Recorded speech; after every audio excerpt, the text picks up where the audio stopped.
আমি যে দেশেই থাকি, যেখানেই থাকি, মা বা বাবার ফোনটা যখন আসে প্রথম কথা হচ্ছে, আজকে তো মনে হচ্ছে একটু বেশি সাদা লাগছে।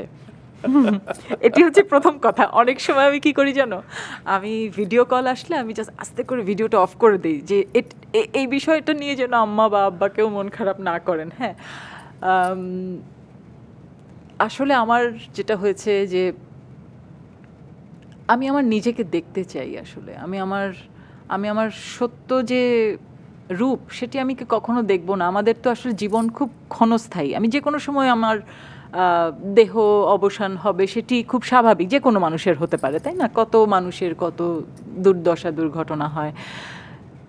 আমার প্রায় মনে হয় যে আমি যদি হুট করে মরে যাই, আমি কোনোদিন দেখতে পাবো না যে আসলে এই বয়সে আমি দেখতে কেমন ছিলাম। তাই না? তোমার মনে হয় না যে আমি আমি আসলে আমি দেখবো না কোনো দিন যে আচ্ছা আমি আসলে দেখতে কেমন ছিলাম?